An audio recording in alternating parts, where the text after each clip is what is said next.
In the meantime, my next guests say that any plan to pull out of Iraq before the job is done is a slap in the face to our troops. With us now is Deborah Johns. Her son, Sergeant William Johns of the U.S. Marines, is currently serving, get this, his third tour of duty in Iraq. How's that for a hero? And Jed Babin, the Deputy Undersecretary of Defense under former President Bush. Welcome to both of you.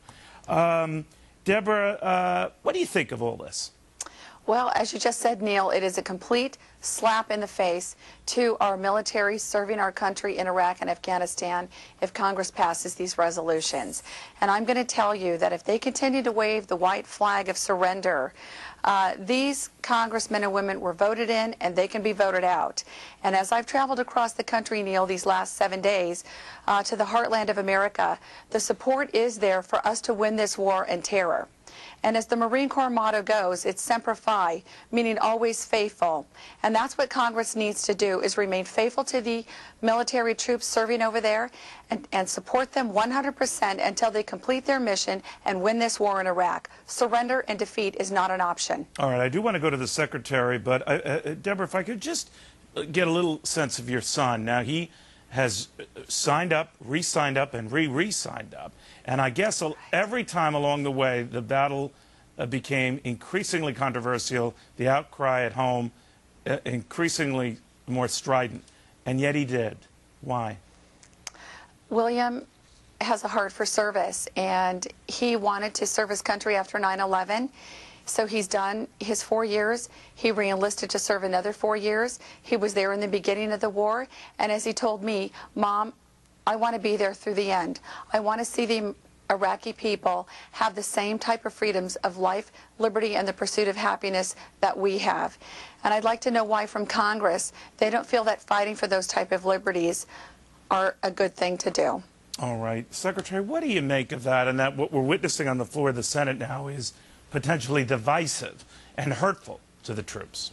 Well, I think Ms. Johns said it better than anybody can say it, but I think also we have to look at the really low politics that's going on here. And that's all it is, Neil. These guys don't have the courage of their convictions. If they did, they'd be pushing binding resolutions all the time. They'd be working very hard to try to get their own political party behind it. I mean, on the one hand, you've got Harry Reid saying we've got to cut and run by 2008, and you've got Hillary Clinton, who they want to run for president, saying, well, they're going to be there for a very long time, even after the next election. So who is the Democratic Party? I suggest it's Michael Moore and Harry Reid. It's not the pretend version we're seeing from Hillary Clinton. This is all politics. It's the lowest of the low. It's going to hurt our troops' morale, and it's going to encourage our enemies.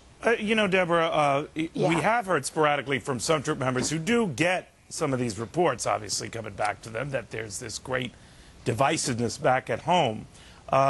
Does it affect their morale? Does it affect their willingness and eagerness to fight? Neil, it absolutely does. And when you had me on your show just about a month ago now, it was played over there in the chow halls in Iraq.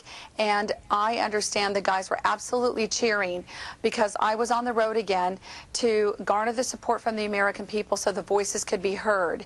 And along the way, we're getting flags from all the places that we've been to, the 28 cities now across the country, to show Congress that the support is there from the American people who are remaining faithful to our military, to support them till they win the war in Iraq. And that's all our military men and women are simply asking us to do, Neil, is to remain faithful, support them, because they know they can win this war in Iraq. But we've got to all stand united, whether we are Democrat or Republican, and support our troops. Secretary, a lot of the Democrats we've spoken to, in fact, those who are pushing some of these measures you're witnessing being voted on the floor of the Senate today, say they're every bit as patriotic and every bit as concerned about Deborah's son and others like him who serve in Iraq right now, that they don't want any harm to come their way, and that this is a way to make sure it doesn't. How do you answer that? Neil, all I can say is this is the same crew, including some of the very same people, Teddy Kennedy, Jane Fonda, and that lot that engineered our defeat in Vietnam. They're trying to do it again. If it's up to these characters, we'll see the last helicopter lifting off from our embassy in Baghdad. This is the retreat and defeat crowd. These people can't be trusted. We need to get this war won, and thank heavens for people like Ms. Johns' son who enable us to do it. And like Deborah herself. Secretary, thank you. And Deborah, thank you for all you're doing and, of course, all Thank you. your son is doing. And Thank you'll you. remember to go to our website on moveamericaforward.org, and people can watch our caravan tour from there and come out and support us.